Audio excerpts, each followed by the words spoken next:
आप सभी लोगों का डियर टीचर में स्वागत है। मैं आप सभी लोगों के लिए रिप्रोडक्टिव सिस्टम लाया हूँ। रिप्रोडक्टिव सिस्टम होता क्या है, ये हम सभी लोग पढ़ेंगे। मान लिया जाए कि हम इसलिए हम लगाते हैं क्योंकि आपके साथ में मैं भी पढ़ रहा हूँ। मैं आपके साथ में पढ़ रहा हूँ क्योंकि आपसे अधिक मुझे मेहनत करना होता है। मेहनत नहीं करेंगे तो ये वीडियो आपको नहीं दे पाएंगे। ये मेहनत जो कर रहे हैं इसका सभी लोग हमें लाइक और कमेंट करके तथा सब्सक्राइब करके हमें इसका अदा करिए। ये मानव रिप्रोडक्टिव सिस्टम क्या होता है, मान लिया जाए कोई भी जीव है, जो जीव अपने जो पीढ़ी बढ़ाने के लिए रिप्रोडक्शन करती है, वो किसके द्वारा रिप्रोडक्शन करती है, वो रिप्रोडक्टिव सिस्टम भाग है। रिप्रोडक्टिव सिस्टम कोई भी जीव हो, एक कोशिका को छोड़ करके और सभी कोशिका में और सभी जीवों में इसलिए पाए जाते हैं। एक कोशिका वो अपने आप ही कोशिकाओं का विभाजन करके एक कोशिका से वो दो कोशिका में बढ़ करके अपने जीवों का निर्माण कर लेते हैं। लेकिन ये जो रिप्रोडक्टिव सिस्टम जिसमें होगा वो ऐसा नहीं कर पाएगा। उसे नर मादा की जरूरत होगी। नर और मादा या फिर एक में भी पाए जा सकते हैं या फिर अलग अलग पाए जा सकते हैं। एक में पाए जाएंगे उसको हम सब लोग बायसेक्सुअल कहेंगे, जिसको उभय लिंगी कहा जाता है। और जो अलग अलग पाए जाएंगे उसे यूनिसेक्सुअल कहा जाएगा। वो एक लिंगी होता है क्योंकि उसमें एक लिंग अनुपस्थित होता है। और इसका हम सभी लोग बढ़िया से उदाहरण ले करके जो जाए, अच्छा से उदाहरण लें तो वो मानव का है। जो मानव का हम सभी लोग कई बार जानते भी हैं क्योंकि हम सभी लोग इसके बारे में ज़्यादा उत्सुक रहते हैं। और कुछ बच्चे होते हैं जो इसको जानने के लिए बहुत मेहनत करके इसके बारे में जानना चाहते हैं, लेकिन अच्छे से नहीं जान पाते हैं क्योंकि उनको अच्छा से टीचर नहीं मिल पाता है। मैं आपको इसी रिप्रोडक्टिव सिस्टम को आसान भाषा में समझाऊंगा। पहले हम सभी लोग चल लें, देख लें कि रिप्रोडक्टिव सिस्टम का जो भाग है वो क्या होता है। ये रिप्रोडक्टिव सिस्टम का एक भाग है जिसको हम सभी लोग यहाँ पर लेते हैं, जो एक नली का निर्माण। मान लिया जाए ये पूरा रिप्रोडक्टिव सिस्टम होता है, जो यहाँ पर एक आकार में ये संरचना होती है। इसको हम सभी लोग पेनिस कहते हैं। पेनिस के भीतर ये जो नलिका दिखाई देती है इसको हम सभी लोग मूत्र मार्ग कहते हैं। मूत्र मार्ग क्या होता है, इसको अंग्रेजी में यूरेथ्रा कहते हैं। यूरेथ्रा जो होता है ये इसके थ्रू ही वो मूत्र को बाहर करता है तथा जब रिप्रोडक्शन होता है तो इसी के जरिए ही शुक्राणुओं में उपस्थित जो सीमन होता है, सीमन जिसको वीर कहा जाता है, वो इसी के जरिए बाहर आता है।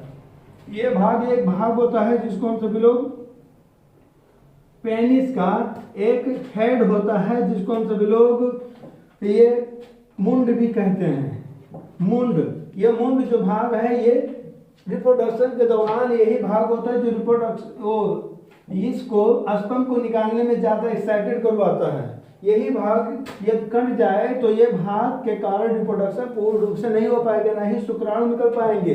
ये रिप्रोडक्शन के दौरान इसमें कंपन उत्पन्न होता है, जिसको रिप्रोडक्शन नहीं बेटा, ये जो सीमन बाहर आते हैं ये इसके थ्रू होता है। और यहाँ पर एक भाग हम सभी लोग देख लें तो ये इस तरीके से एक आकार में संरचना होती है।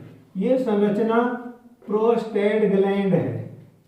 प्रोस्टेट ग्लैंड का कार्य क्या होता है कि ये प्रोस्टेट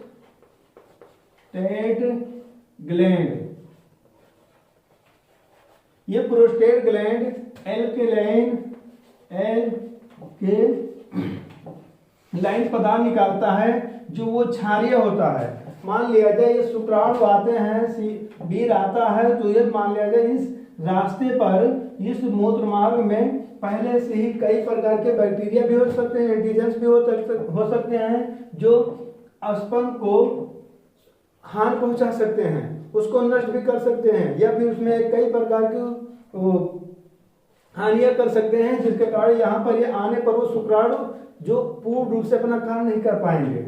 तो यहाँ ये पदार्थ निकलता है जो पहले उसको मार देता है, जीवाणु बैक्टीरिया वायरस को, उनको डीनॉर्मलाइज कर देता है, उनको डीएक्टिवेट कर देता है। वो कोई कार्य के नहीं रह जाते हैं बैक्टीरिया वायरस, और वो इसका सुरक्षा करते हुए सीधे शुक्राणु को बाहर करवा देता है। और यहाँ पर हम सभी लोग चले तो इसके ऊपर एक और ग्रंथि होती है जिसको हम सभी लोग सेमिनल वेसाइकिल कहते हैं। सेमिनल वेसाइकिल, ये सेमिनल वेसाइकिल को हिंदी में कहा जाएगा शुक्राशय।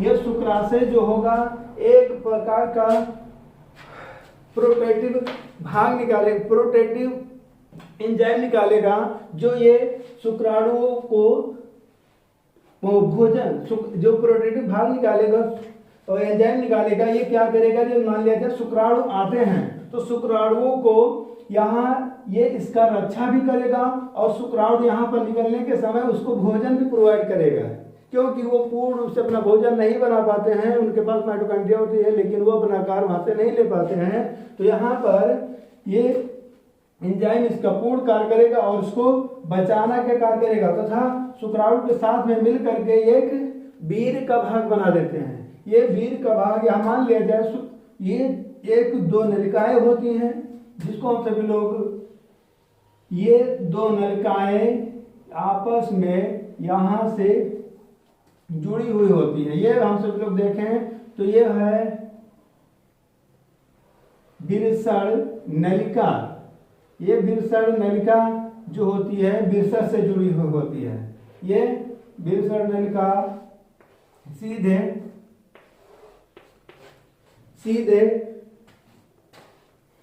विरसण से जुड़ी होती है, जो इस तरफ भी और इस तरफ भी पाए जाते हैं। ये इसको मिटा करके इधर हम लिख दे रहे हैं, इसको पहले बना ले। ये विरसण इस तरीके से इसकी संरचना होती है, जो इसके ऊपर एक भाग पाया जाता है जिसके आधि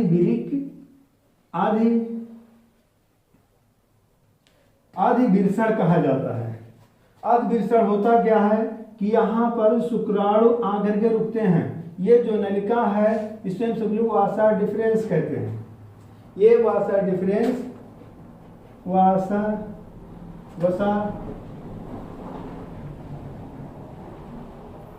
डिफरेंस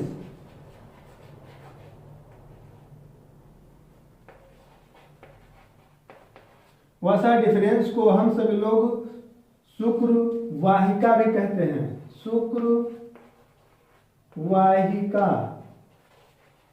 इस शुक्र वाहिका से जब यहाँ पर शुक्राणु बनता है तो शुक्राणु को ले जाने जिसके थ्रू जाता है वो है शुक्र वाहिका या वसा डिफरेंस है। इसमें विरसण जालिका पाई जाती है। विरसण जालिका, ये इसकी संरचना अनेकों संख्या में होती है जिसकी कोई गिनती नहीं है। लगभग ये लाखों की संख्या में पाए जाते हैं। और यहाँ पर इसको हम सब लोग एपिडिडेमस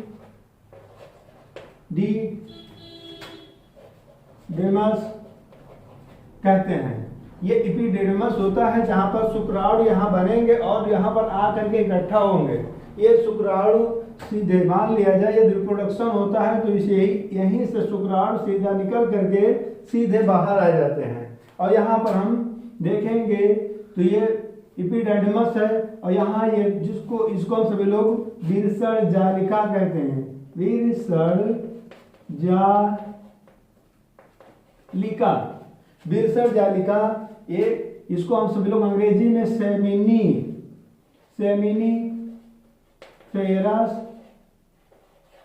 ट्यूब्यूल कहते हैं। ये सेमिनिफेरस ट्यूब्यूल जो होते हैं ये शुक्राणु यहीं पर बनते हैं। मान लिया जाए जो शुक्राणु होते हैं वो निकल करके बाहर आते हैं तो कहाँ पर बनते हैं, तो हमें ये जान लेना चाहिए वो है विरसण जालिका या सेमिनिफेरस ट्यूब्यूल। और सेमिनिफेरस ट्यूब्यूल जो है वो एक गोल संरचना में होती है। इसमें गोल संरचना में भी बहुत सारे आकार होते हैं। इसका हम सब लोग यहीं पर यदि हम इसको काट करके यदि माइक्रोस्कोप पर देखते हैं, माइक्रोस्कोप पर इसको देखने पर ये वाली भाग यहाँ से ये भाग यहाँ पर दिखाई देगी। ये कई संरचनाओं में होगी जो हम यहाँ केवल 3 का ही बना करके संरचना देख लेते हैं।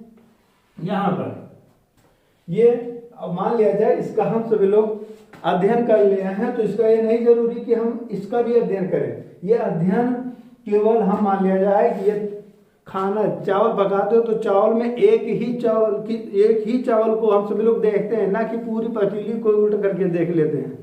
पूरी पतीली को नहीं उल्ट करके देखा जाता है। ये हम सभी लोग एक का अध्ययन कर लेंगे तो इसका भी अध्ययन समझ लेना कि ये पूर्ण हो गया, चाहे इसका अध्ययन किया जाए चाहे इसका अध्ययन किया जाए। तो आ जाइए हम सभी लोग देखें तो यहाँ पर कई प्रकार की संरचनाएं होती हैं। यहाँ ये है स्पर्मेटोगोनिया। ये स्पर्मेटोगोनिया 2n की होती है। कोशिकाएं विभाजन वाली होती है। यही कोशिकाएं विभाजित हो करके शुक्राणुओं का निर्माण करती हैं। मान लिया जाए ये जो रेड कलर में दिखाई दे रहा है यही स्पर्मेटोगोनिया है। स्पर्मेटोगोनिया विभाजित हो करके कई भागों में संरचना बनाती है। तो यहाँ पर हम इसको जो देखा जाए तो इसमें और जो सेल्स होते हैं इनसे बड़े दिखाई देते हैं। इनसे बड़ा जो सेल होता है वो है ये। हम सभी लोग इसकी संरचना इस तरीके से मान लिया जाए, माइक्रोस्कोप पर इसको देखा जाए तो इसमें एक संरचना उभरा हुआ दिखाई देगा। वो संरचना क्या होगी? शुक्राणु को मान लिया जाए, ये शुक्राणु बनते हैं। तो शुक्राणु भोजन, सबसे पहले भोजन जो मिलता है वो कहाँ से मिलता है इसको हमें जानना चाहिए। भैया मान लिया जाए कि हम सभी लोग कहेंगे ये शुक्राणु बना और हम से यहाँ आ गया, तो इसको हमें जानना होगा कि पहले वो शुक्राणु बना तो भोजन कहाँ से लेगा। यदि हमको अपने भोजन की जरूरत है तो इसको भी भोजन की जरूरत होती है, क्योंकि इसको भी आगे चलने के लिए अपना कार्य करना होता है। इसको आगे चलने के लिए पहले अपनी तरफ से भोजन बना लेना होता है। भोजन कहाँ से लेगा तो अब हम इस जगह पर देखेंगे, इसीलिए मैंने इसका यहाँ से बड़ा करके यहाँ पर दिखा दिया है। इसको हम सभी लोग स्पर्मेटोगोनिया, इसको चाहो तो मिटा भी सकते हो, इसकी कोई जरूरत नहीं। हमने इसको केवल बनाया था जानने के लिए। इसका भी अध्ययन मैंने बताया। प्रोस्टेट ग्लैंड क्या निकालती है? एल्कलीन एंजाइम, ये एक पदार्थ निकालती है जो शुक्राणुओं की रक्षा तथा आने वाले एंटीजन्स को नष्ट कर देती है। ये मान लिया जाए यहाँ से जो आया, यहाँ से शुक्राणु आया तो उसमें कौन मिलेगा? सबसे पहले सीमन मिलेगा। और सेमिनल वेसाइकिल से एक पदार्थ निकलेगा जो शुक्राणु को एक सलसला चिकना सा पदार्थ हो जाएगा, जो यहाँ इसको आगे तैरने में मदद होती है, जो ये इसको और भी ताकत प्रदान हो जाती है। ये क्या करता है? इसको भोजन प्रोवाइड करता है, इसमें से जो पदार्थ निकलता है। और यहाँ पर आने से पहले यहाँ पर एक और पदार्थ निकलता है, उसे हमने यहाँ पर बता दिया है, एल्केलिन पदार्थ है। जो ये इसमें मान लिया जाए ये तो नलिका केवल शुक्राणुओं के लिए है, लेकिन यहाँ पर और भी नलिकाएं जुड़ती हैं। वो नलिकाएं होती हैं मूत्र की भी जुड़ी हुई होती हैं, और यहाँ पर शुक्राणुओं की भी जुड़ी हुई होती है, यहाँ पर ग्लैंड्स की भी जुड़ी हुई होती हैं। यहाँ से के बाद में, क्योंकि यहाँ बैक्टीरिया वायरस भी हो सकते हैं, एंटीजन्स भी हो सकते हैं, उनको मारने के लिए। तो आप सभी लोगों को पहले ही मैंने बता दिया है कि ये सब क्या होता है। तो हमें देखना है कि ये शुक्राणु यहाँ पर बनते हैं तो उनको भोजन की भी जरूरत होती होगी, और किस कोशिका से वो विभाजित होते हैं, वो कोशिका क्या है, उसका नाम क्या है, और उसमें कौन सा हार्मोन उसको एक्साइटेड करता है निकालने के लिए, बनाने के लिए, ये हम सभी लोग जान लें। तो ये है सेल, जिसको हम सभी लोग यहाँ स्पर्मेटोगोनिया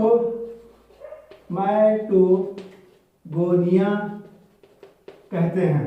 ये स्पर्मेटोगोनिया ये पूरी संरचना होती है। और यहाँ पर इसको जो हरा कलर का, ये नीला कलर का जो दिखाई देता है, इसको हम सभी लोग यहाँ से देख लें, वैसे नहीं जान पाओगे।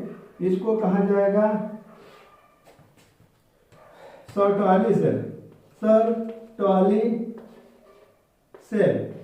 सर्टोली सेल का कार्य होता है, ये मान लिया जाए ये विभाजन करेगी। ये किस में आएगी? विभाजन। वो भी कौन सी प्रक्रिया करेगी?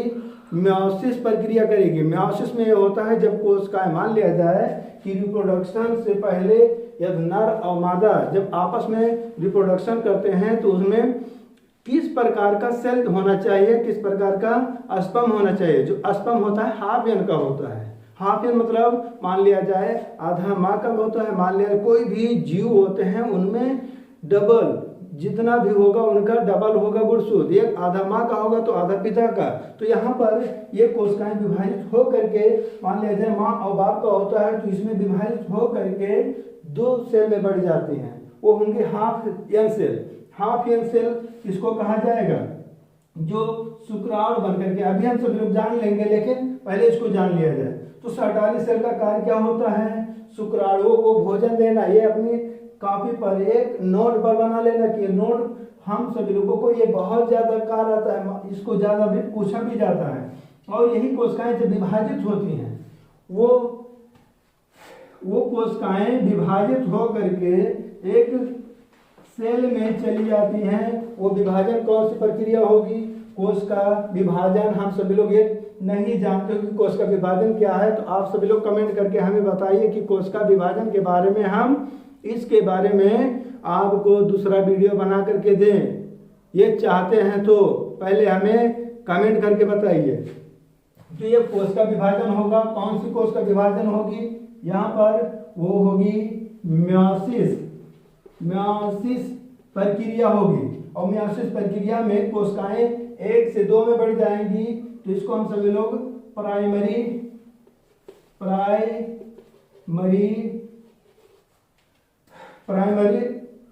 स्पर्मेटोसाइट कहा जाएगा। स्पर्मेटोसाइट, प्राइमरी स्पर्मेटोसाइट, और कुछ सेकेंडरी स्पर्मेटोसाइट होती हैं। सेकेंडरी स्पर्मेटोसाइट, सेकेंडरी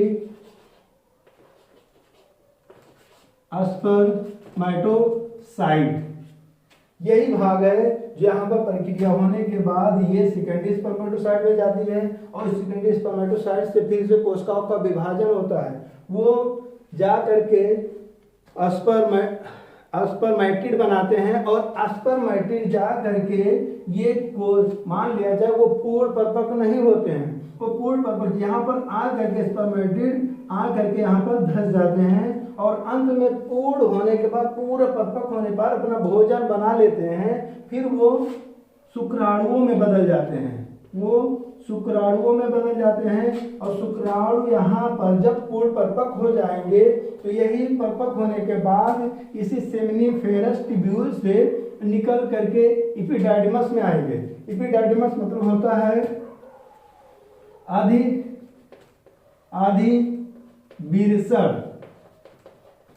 विरसण में आने के बाद ये इकट्ठा होंगे यहीं पर। अपने मान लिया जाए जब रिप्रोडक्शन होगा तो उसमें जब नर और मादा आपस में रिप्रोडक्शन करेंगे तो यहाँ से शुक्राणु निकलेगा। और यहाँ से होते हुए हमने ये पूरी प्रक्रिया बता दिया, इसमें से क्या निकलता है, क्या होता है, और सीधे जा करके यहाँ इस भाग में गिर जाएगा। इस भाग यहाँ पर जो होगा, मान लिया जाए वो कई प्रकार से भी हो सकता है।